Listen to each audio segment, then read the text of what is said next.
پچھلے دنوں ایک کمشنر صاحب مجھے ملنے کے لیے تشریف لائے، تو مجھے کہنے لگے یہ مدرسے والے بیکار بچوں کا کیا کریں، ہم بہت پریشان ہوں۔ میں نے کہا آپ کو کس بات کی پریشانی ہے؟ کہنے لگا کہ دیکھیں نا، یہ پڑھ لکھ کے بیکار ہوتے ہیں، کسی کام کے نہیں ہوتے، نہ کوئی ان میں سے ڈاکٹر ہوتا ہے، نہ کوئی انجینئر ہوتا ہے، کما کچھ نہیں سکتے، سوسائٹی کے قابل نہیں ہوتے۔ ہم اتنے لاکھوں طلباء کا کیا کریں؟ میرا تو دل چاہتا ہے مدارس کو بند کر دیا جائے۔ پھر میں نے کہا کہ کمشنر صاحب، میں آپ کو چند باتیں کہوں گا، آپ برا نہ منائیے گا۔ کہتے ہیں ٹھیک ہے۔ میں نے کہا کہ یہ جو چند درویش قسم کے لوگ ہیں نا، طلباء، یہ ہیں شہزادے، اور ان شہزادوں کی وجہ سے اللہ آپ کو بھی رزق دے رہا ہے۔ تو حیران ہو کے پوچھتے ہیں کیا مطلب؟ میں نے کہا ان کے قرآن پڑھنے کی وجہ سے اللہ آپ کو رزق دیتا ہے۔ اگر یہ نہ ہوتے تو باقی لوگوں کو تو اللہ پینے کو ایک گھونٹ پانی بھی نہ دیتا۔ حدیث مبارکہ میں ہے کچھ اللہ کے بندے ایسے ہوتے ہیں وَبِهِمْ يُنْصَرُونَ، اللہ ان کے ذریعے باقیوں کی مدد کرتے ہیں۔ وَبِهِمْ يُمْطَرُونَ، ان کے صدقے اللہ بارشیں برساتے ہیں۔ وَبِهِمْ يُرْزَقُونَ، اور ان کی وجہ سے اللہ باقیوں کو بھی رزق عطا فرما دیتے ہیں۔ میں نے کہا کہ حدیث پاک میں آتا ہے اللہ تعالیٰ کسی قوم پہ عذاب کا ارادہ کرتے ہیں، مسجد میں ایک طالب علم اللہ اکبر کی آواز دیتا ہے، اللہ اکبر کی بات سن کر اللہ کو پیار آ جاتے ہیں، اللہ عذاب مؤخر کر دیتے ہیں۔ اگر یہ تمہارے شہروں کا معاملہ ہوتا جو تم نے کلب بنائے ہوئے ہیں اور جو تم نے بازاروں کے اندر عریانی فحاشی پھیلائی ہوئی ہے، تو اللہ کسی کو پینے کو ایک گلاس پانی نہ دیتے۔ اگر تمہیں کچھ مل رہا ہے تو ان فقیروں کی وجہ سے مل رہا ہے۔ تو اب ان کو تھوڑا دماغ میں بات آئی۔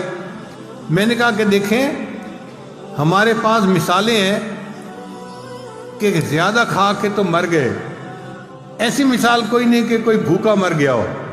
میں نے کہا کمشنر صاحب آپ کا اتنا بڑا ایریا ہے، آپ فیصل آباد، جھنگ، فلاں، ٹوبہ، اتنے ضلعوں کے کمشنر ہیں، ڈپٹی کمشنر کے بھی اوپر۔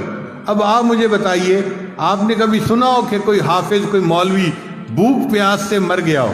کہتے ہیں نہیں سنا۔ پھر میں نے کہا اچھا میں اب آپ کو ایک بات اور بتاؤں کیا؟ میں نے کہا کہ آپ کی وجہ سے ہمارے پیٹ اللہ نے بڑھا دیے ہیں۔ اب یہ بات ان کے سمجھ میں نہیں آئی۔ میں نے کہا ہمارے پیٹ اگر لگے ہوتے نا ساز کمر کے تو ہر کسی نے کہنا تھا بیچارے کھانے کو ملتا کچھ نہیں، ہڈی بنے پھرتے ہیں۔ اللہ کہتے ہیں نہیں، یہ پانی بھی پئیں گے تو میں ان کو موٹا بنا دوں گا، تاکہ ان کی شکل دیکھ کے ہی پتہ چل جائے یہ بندہ بھوکا نہیں ہو سکتا۔ میں نے کہا دیکھو ہمارے پیٹ تمہاری وجہ سے بڑے ہوئے ہیں، تم نہ مدرسے والوں پہ اعتراض کرتے تو اللہ ہمیں بھی سمارٹ بنا دیتے۔ پھر میں نے کہا اچھا ہمارے پیٹ بڑے ہوئے ہیں، ذرا آپ پیٹ بڑھا کے دکھائیں۔ تو میں نے کہا ہے کوئی آفیسر جو اپنا پیٹ بڑھا کے دکھائے؟ پھر میں نے کہا کہ دیکھو ان کا کفیل اللہ ہے، اور اللہ ان کو کھلاتا ہے، اور اللہ ان کے لیے بھیجتا ہے۔ اسی لیے کوئی مدرسے والے کسی گورنمنٹ کے پاس نہیں جاتے جی کہ ہم مجبور ہیں، اب ہمیں آپ سے امداد چاہیے۔ میں نے کہا اپنی امداد رکھیں اپنے پاس، ہمیں بندوں سے کچھ نہیں چاہیے، ہمیں بندوں کا پروردگار دیتا ہے۔ الیس اللہ بکاف عبدا، کیا اللہ اپنے بندے کے لیے کافی نہیں ہے؟ ہم قسم اٹھا کے کہتے ہیں ہمارا اللہ ہمارے لیے کافی ہے۔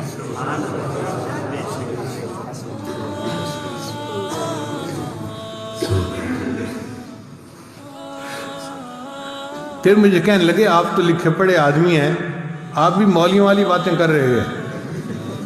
میں نے کہا کہ میں نے آپ کو اب حق بات سمجھا دی ہے، تو اب کیا آپ کو سمجھ نہیں آ رہی؟ اچھا میں آپ کو ذرا ایک اور طریقے سے سمجھاتا ہوں۔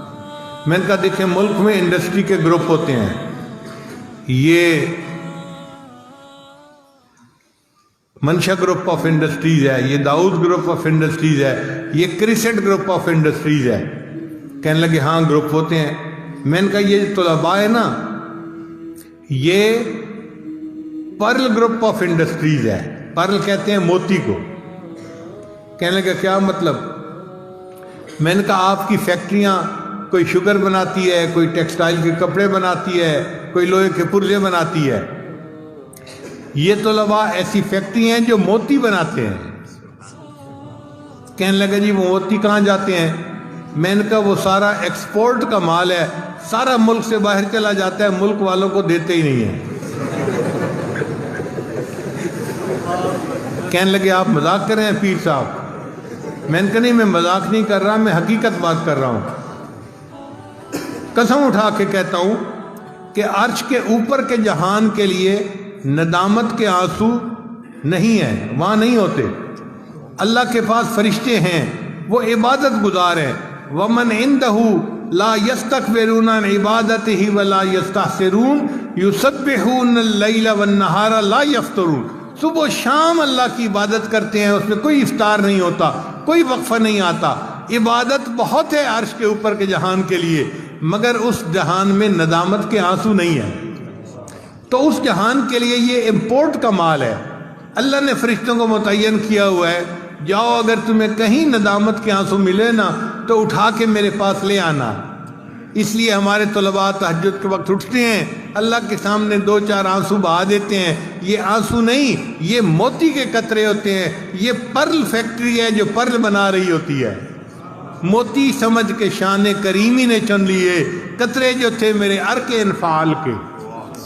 میں نے کہا اللہ ان کے آنسوؤں پہ موتیوں کا بھاؤ لگا دیتے ہیں، ان کی برکت سے پھر باقی ملک کے لوگ بھی روٹیاں کھا رہے ہیں۔ پھر ان کے سمجھ میں کچھ بات آئی، کہنے لگے آج آپ نے مجھے بات سمجھائی، یہ تو بڑے اہم لوگ ہیں۔